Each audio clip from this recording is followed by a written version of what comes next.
حضرت جابر رضی اللہ تعالیٰ عنہ سے روایت ہے کہ رسول اللہ صلی اللہ علیہ وسلم نے ارشاد فرمایا، جب تم میں سے کوئی اپنے بستر پر سونے کے لیے آتا ہے تو فوراً ایک فرشتہ اور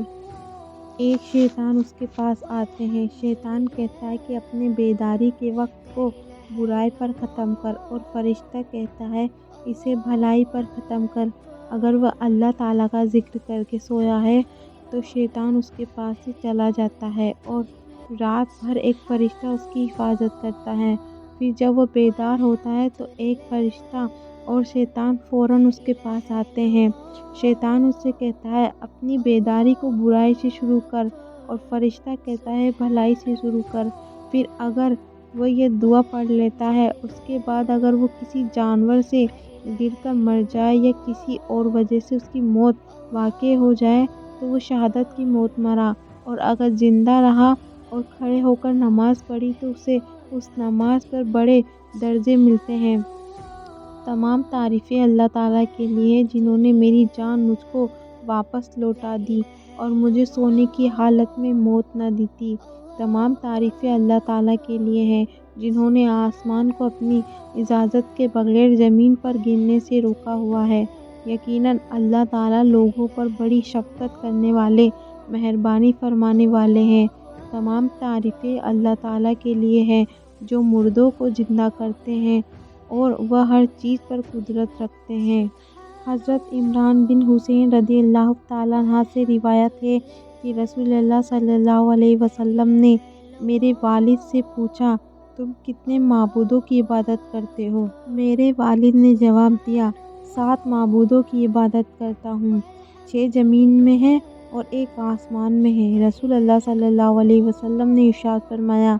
تم امید و خوف کی حالت میں کس کو پکارتے ہو؟ انہوں نے عرض کیا، اس معبود کو جو آسمان میں ہے۔ آپ صلی اللہ علیہ وسلم نے ارشاد فرمایا، حسین اگر تم اسلام لے آؤ تو میں تمہیں 2 کلمے سکھاؤں گا جو تم کو فائدہ دیں گے۔ جب حضرت حسین رضی اللہ تعالیٰ عنہ مسلمان ہو گئے تو انہوں نے رسول اللہ صلی اللہ علیہ وسلم سے عرض کی، یا رسول اللہ، آپ مجھے وہ 2 کلمے سکھائیے جن کا آپ نے مجھ سے وعدہ کیا تھا۔ آپ صلی اللہ علیہ وسلم نے ارشاد فرمایا، کہو، اللہم الہمنی رشدی و اعصمنی من شر نفسی، اے اللہ میری بھلائی میرے دل میں ڈال دیجئے اور مجھے میرے نفس کے شر سے بچا لیجئے۔ حضرت عائشہ رضی اللہ عنہا فرماتی ہیں کہ رسول اللہ صلی اللہ علیہ وسلم نے مجھ سے فرمایا کہ ان الفاظ سے دعا کرو، اے اللہ میں ہر قسم کی بھلائی جلد ملنے والی اور دیر میں ملنے والی، جو میں جانتا ہوں اور جو میں نہیں جانتا، ان تمام کو آپ سے طلب کرتا ہوں، اور میں ہر قسم کے شر سے جو جلد یا دیر میں آنے والا ہو، جو میں جانتا ہوں اور جو میں نہیں جانتا، ان تمام سے آپ کی پناہ مانگتا ہوں۔ میں آپ سے جنت کا اور ہر اس قول یا عمل کا سوال کرتا ہوں جو جنت سے قریب کر دے، اور میں آپ سے جہنم سے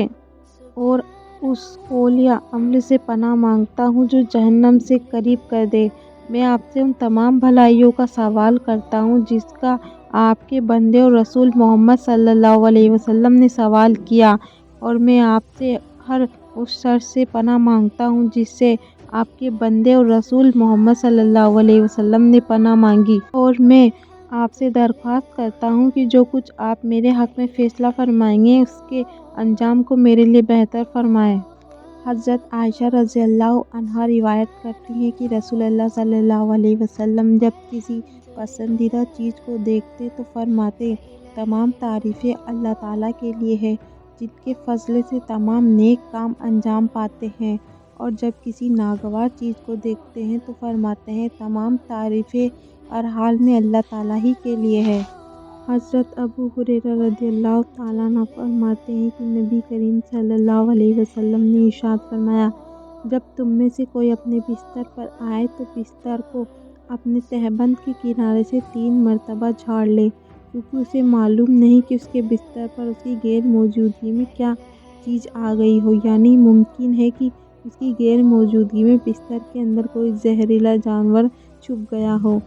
اے میرے رب، میں نے آپ کا نام لے کر اپنا پہلو بستر پر رکھا ہے اور آپ کے نام سے اس کو اٹھاؤں گا۔ اگر آپ سونے کی حالت میں میری روح کو قبض کر لے تو اس پر رحم فرما دیجیے گا، اور اگر آپ اسے زندہ رکھے تو اسی طرح حفاظت کیجیے گا جس طرح آپ اپنے نیک بندوں کی حفاظت فرماتے ہیں۔ حضرت حفصہ رضی اللہ عنہا، جو کہ رسول اللہ صلی اللہ علیہ وسلم کی اہلیہ محترمہ ہے، فرماتی ہیں کہ جب رسول اللہ صلی اللہ علیہ وسلم سونے کا ارادہ فرماتے تو اپنا دایاں ہاتھ اپنے دائیں رخسار کے نیچے رکھتے اور 3 مرتبہ یہ دعا پڑھتے: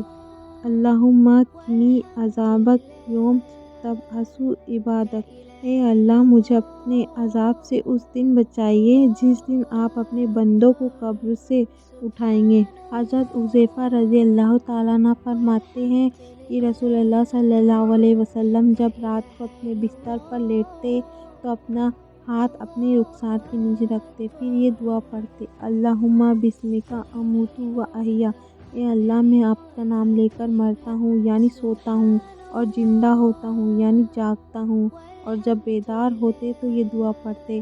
الحمدللہ الذی احیانا بعد ما اماتنا و الیہ النشور۔ تمام تعریفیں اللہ تعالیٰ کے لیے ہیں جس نے ہمیں مار کر زندگی بخشی اور ہم کو انہی کی طرف قبروں سے اٹھ کر جانا ہے۔ حضرت براء بن عازب رضی اللہ تعالیٰ عنہ فرماتے ہیں کہ رسول اللہ صلی اللہ علیہ وسلم نے مجھ سے ارشاد فرمایا: جب تم سونے کے لیے بستر پر آنے کا ارادہ کرو تو وضو کرو، پھر دائیں کروٹ پر لیٹ کر یہ دعا پڑھو۔ اس کا ترجمہ ہے: اے اللہ، میں نے اپنی جان آپ کے سپرد کر دی اور اپنا معاملہ آپ کے حوالے کر دیا، اور آپ سے ڈرتے ہوئے اور آپ ہی کی طرف رغبت کرتے ہوئے میں نے آپ کا سہارا لیا۔ آپ کی ذات کے علاوہ کوئی پناہ کی جگہ نہیں اور نجات کی جگہ نہیں، اور جو کتاب آپ نے اتاری ہے اس پر میں ایمان لے آیا، اور جو نبی آپ نے بھیجا ہے اس پر بھی ایمان لے آیا۔ رسول اللہ صلی اللہ علیہ وسلم نے حضرت براء رضی اللہ تعالیٰ عنہ سے فرمایا: اگر اس دعا کو پڑھ کر سو جاؤ پھر اس رات تمہاری موت آ جائے تو تمہاری موت اسلام پر ہوگی، اور اگر صبح اٹھو گے تو تمہیں بڑی خیر ملے گی، اور اس دعا کے بعد کوئی اور بات نہ کرو بلکہ سو جاؤ۔ حضرت براء رضی اللہ تعالیٰ عنہ فرماتے ہیں کہ میں نبی کریم صلی اللہ علیہ وسلم کے سامنے اس دعا کو یاد کرنے لگا تو میں نے آخری جملے میں وَنَبِيَّكَ الَّذِي أَرْسَلَتْ کی جگہ وَبِرَسُولِكَ الَّذِي أَرْسَلَتْ کہا۔ آپ صلی اللہ علیہ وسلم نے ارشاد فرمایا: نہیں بلکہ وَنَبِيَّكَ الَّذِي أَرْسَلَتْ کہو۔ حضرت سعد رضی اللہ تعالیٰ عنہ کے بیٹے فرماتے ہیں کہ ایک مرتبہ میں دعا میں یوں کہہ رہا تھا کہ اے اللہ، میں آپ سے جنت اور اس کی نعمتوں اور اس کے بہاروں اور فلاں فلاں چیزوں کا سوال کرتا ہوں، اور میں جہنم سے اور اس کی زنجیروں، ہتھکڑیوں اور فلاں فلاں قسم کے عذاب سے پناہ مانگتا ہوں۔ میرے والد شہد رضی اللہ تعالیٰ عنہ نے یہ سنا تو ارشاد فرمایا: میرے پیارے بیٹے، میں نے رسول اللہ صلی اللہ علیہ وسلم کو یہ ارشاد فرماتے ہوئے سنا: عنقریب ایسے لوگ ہوں گے جو دعا میں مبالغے سے کام لیا کریں گے۔ تم ان لوگوں میں شامل ہونے سے بچو۔ اگر تمہیں جنت مل گئی